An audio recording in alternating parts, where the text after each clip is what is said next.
Hi, thanks to everybody for joining our panel. I'd like to sort of start by first going around and introducing each of the panelists. Lior? Hi, everyone. First of all, nice to see you all again. My name is Lior, and I'm the co-founder and CEO of GK8. GK8 is a cybersecurity company that focuses on blockchain technologies. I earned my stripes in one of the toughest neighborhoods in the world for cybersecurity, in the Israeli Prime Minister's office. I was part of an elite team that protected the strategic assets of the country from cybersecurity attacks. Our intro to cryptocurrencies was very interesting, while 3 years ago we encountered for the first time in a solution that people claim to think which is the state of the art for other wallets. And when we see how it works, we couldn't understand why people think it's so secure.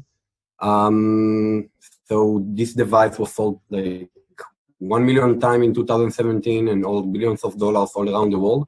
So we decided to boot it, and actually after 4 days we hacked it. We found the software and other vulnerabilities.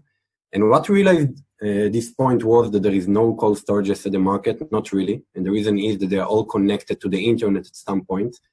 Then what we try to do is to understand if could it be optional to make a fully operational system to create and send blockchain transactions without the need for internet connection. And we ended up doing exactly that. Today we have clients that's managing over $1 billion in digital assets, such as eToro. Our solution combining the only true cold storage at the market, which is never connected to the internet at any point, along with MPC solution. We are addressing mostly traditional institutions, such as banks, exchanges, and more.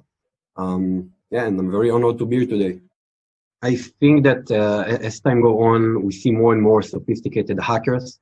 Eventually, people tend to think that blockchain is very secure, but eventually itself is very secure. It's decentralized data structure. Hackers will have to compromise too many nodes in order to change what the reality is. But actually, the Achilles heel of this technology is how you should communicate with the blockchain, how you should manage the private key. At least those are the attack vectors that we are focused. And as we see that, especially as the market is growing, hackers are investing more and more money in order to make more sophisticated attacks. And we believe that the existing solutions, even if they are the more advanced ones, even if they are based on HSM solutions or multi-sig solutions or multi-party computation solutions, are still solutions that can be compromised.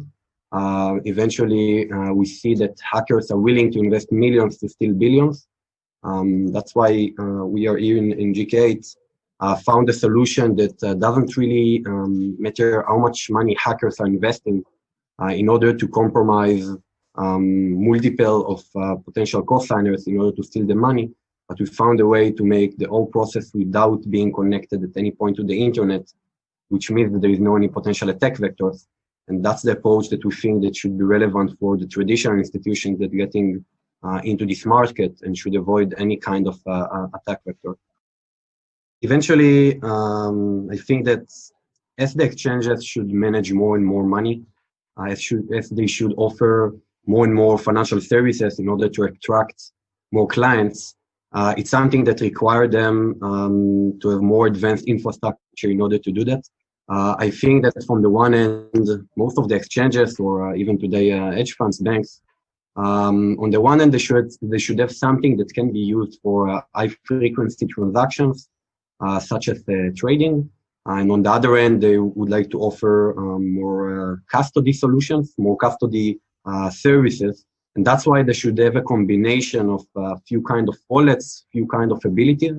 As we see that, we understand that those financial institutions should manage the majority of their assets in a wallet or a solution that should be cold, that should be never connected to the internet, where a small amount of the money should be in a hot wallet.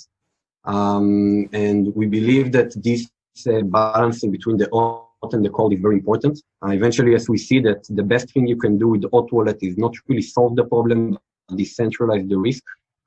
In order to have only one private key, one signer that should sign on a transaction, you can decentralize it to a multiple of co-signers, whether if it's a multi-signature based or whether if it's a multi-party computation multi-signature based. The idea is that to make the return over investment for hackers not beneficial for them to invest so much money in order to invest too much cosigners in order to steal the money, while on the other end, once the majority of the money is within the cold wallet, to make it really cold, where at this point, it doesn't really matter how much money a hacker will have to invest in order to compromise cold wallet. And we believe that it's very important. It's something that changed the equation for hackers. They will not be able to invest enough money in order to earn more money. And that's why a true cold storage is something that's very important. And once you can make the automatic reconciliation between the two according to the usage, we believe that this is the risk-based approach that financial institutions should take while they want to protect the money of their clients. Yeah, that makes sense. I couldn't agree more with the guys here. Something Daryl said that I very agree with is that security shouldn't be a choice, but it should be something that actually taking part everywhere. I really see that the traditional institutions are getting in, and I think that it's not longer can be a choice.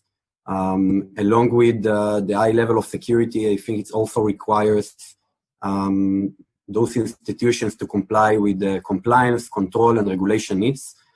This is something that takes us to the need for insurance, the need for being able to audit actions, being able to support anti-money laundering.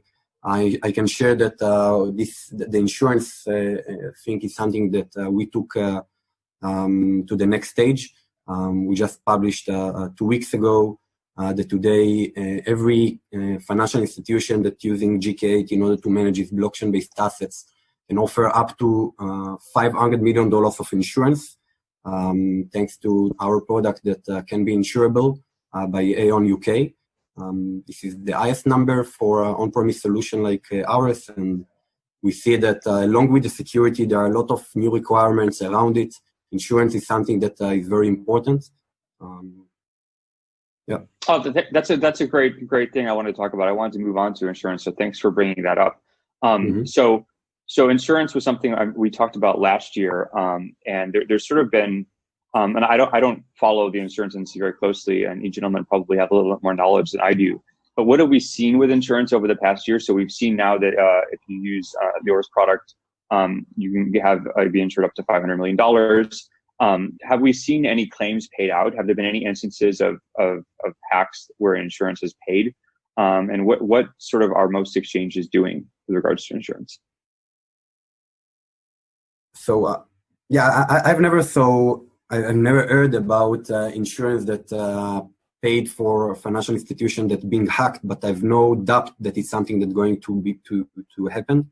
I think that hackers are more sophisticated. I think that more and more people that are not really understand how the security of crypto works are getting in, and some problems and vulnerabilities will be open, and hackers will take advantage and use that. I think that insurance is enabler in this space, and without making financial institutions have the appropriate insurance, it's something that will not let them work also in the regulation perspective, and also will not create the sufficient trust among their clients. So it's super important to have it in place. Yeah. Thank you very much, Joel. It's been a real pleasure to speak with you. I hope that we'll get a chance to talk more in the future. Thanks, Joel. I hope next time we're going to be in person. Yeah, absolutely. Exactly. Me too. Good to see you again, guys. All right. Thank you. Good to see you. Thanks. Bye. Thank you, Larry. Thank you, everyone. Bye.